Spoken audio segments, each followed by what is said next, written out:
Your credit score isn't just a 3-digit number. It's your golden ticket to better loans, premium credit cards, and financial freedom. But here's the catch. Most people are unknowingly making one critical mistake with their credit card payments that's quietly wrecking their scores. I was one of them. This one mistake kept my score stuck in the 600s, but fixing it skyrocketed my score over 760 in just 2 months. Today, I'm gonna show you exactly how much to pay, when to pay it, and the best strategies to keep your credit score as high as possible. And if you stick around, I'll reveal 3 powerful credit hacks that most people don't even know about. To optimize your payments, you need to start by understanding your credit card statement. This might seem basic, but if you don't fully grasp it, you're leaving points on the table. First, make sure you have access to your statement. Most people get them electronically, but I prefer paper statements because when everything is paperless, it is easy to forget when to pay, and that's what exactly the banks count on. Even though statements might look slightly different depending on issuer, but the key concepts here are the same. Let me walk through an example using my Amazon Prime Visa statement. Here's the most important information to focus on. First is the credit balance. This is the total amount that you owe,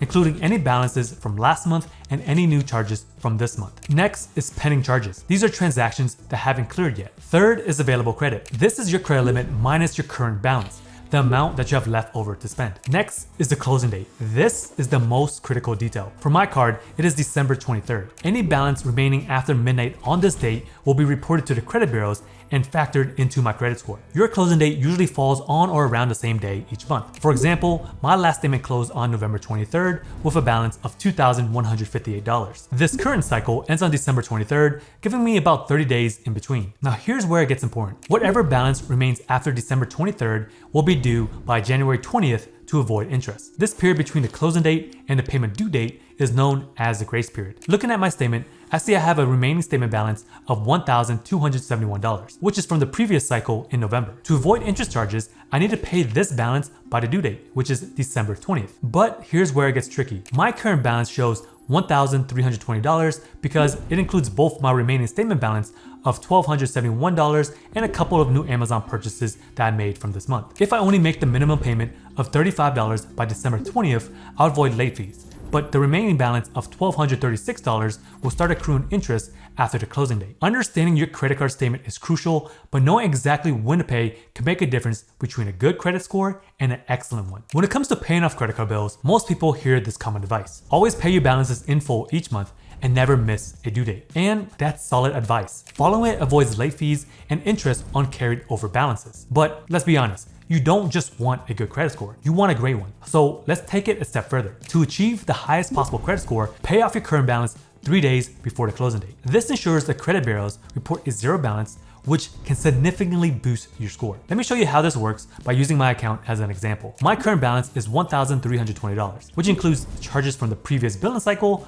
plus any new transactions. My payment due date is December 20th, and my statement closes on December 23rd. To maximize my score, I would pay $1,320, the current balance, on or before December 20th. You can wait until the closing date, but depending on the issuer, I prefer paying a few days earlier just to ensure that the payment clears on time. So this does 2 things. It satisfies the balance from the previous month, plus covers the new charges from this month. It is important because once the issuer reports your balance to the credit bureaus, that number directly impacts your credit utilization, one of the biggest factors in your credit score. Using this strategy across all of your credit cards is one of the quickest ways to raise your score. To understand why this works so well, you need to know how credit scores are calculated. Think of your credit score as a pie chart divided into 5 main categories. 35% is payment history, 30% is amounts owed, 15% is credit age, 10% is credit mix, and another 10% is new credit. The 2 biggest factors, payment history and amounts owed, make up a combined 65% of your credit score. If you can master these, you're already ahead of the game. This payment strategy directly affects the amounts owed portion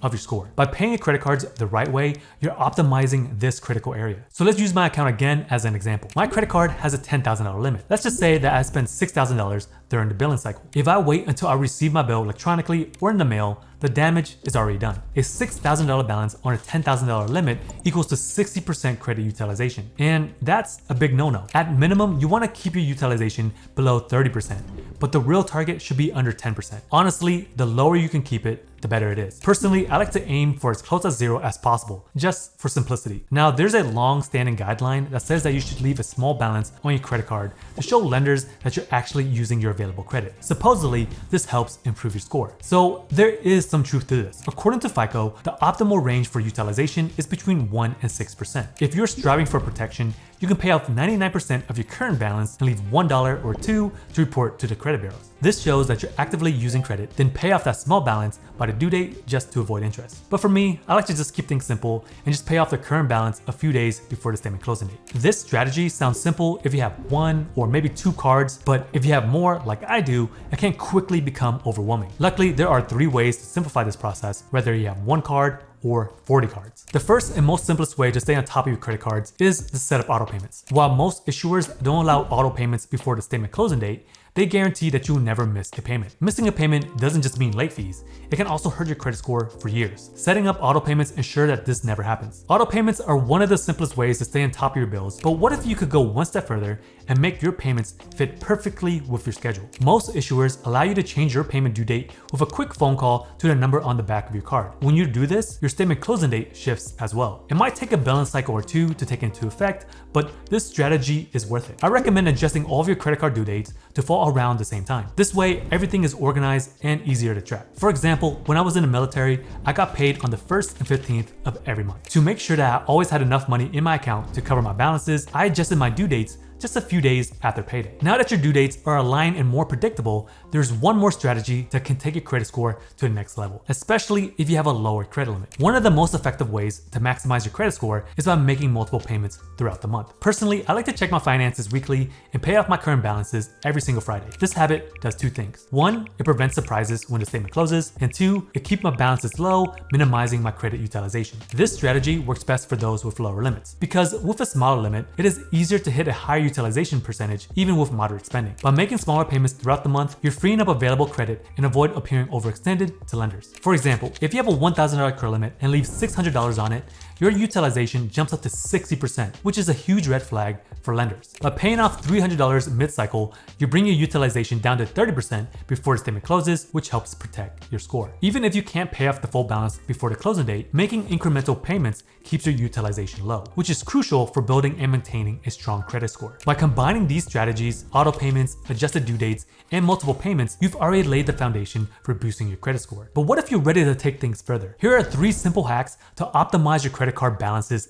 even more. First is to simply use multiple cards rather than just one. That's because credit utilization is calculated individually for each account, not just across all of your cards combined. A single card with 100% utilization sends red flags to lenders, even if your overall utilization is low. To avoid this, spread out your spending across multiple credit cards. If you have a $3,000 balance, putting it all on one card with a $5,000 limit gives you 60% utilization. Instead, divide it among 3 cards with $1,000 on each. If each card has a $5,000 limit, that's only 20% utilization per card, which is a much healthier number. This approach makes your credit profile look more balanced and minimizes the negative impact on your credit score. By now, we all know that credit utilization plays a huge role in your credit, but what if I told you that you could simply change your utilization without changing your spending habits? A simple way to lower utilization is by increasing your credit limit. Let's just say that you have a $5,000 credit limit and you spend $3,000 each month. That's a 60% utilization rate, which is higher than recommended. But if you were to raise your limit to $15,000,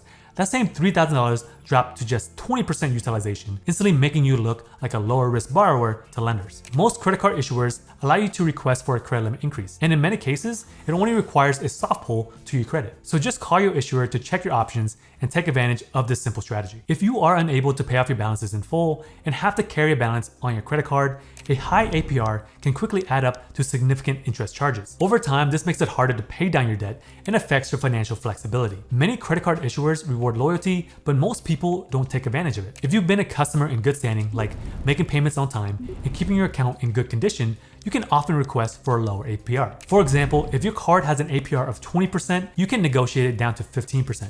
The saving on interest payments can quickly add up, especially if you're carrying a large balance. So here's how you do it. First, just call your issuer and ask them if you can lower your APR, explaining that you've been a loyal customer and you want a rate adjustment. Now, if they can't lower your APR, ask about balance transfer promotions or other offers that could help you reduce your costs. So whenever you are trying to do this, timing is key. You want to make your request when your account is in good standing after a period of consistent on-time payments. While lowering your APR won't directly impact your credit score, it can significantly reduce the cost of carrying a balance, helping you pay down debt faster. If you're stuck with maxed out credit cards with no savings to pay them down, then you really want to check out this video where I give you the exact steps that you need. I'll see you over there.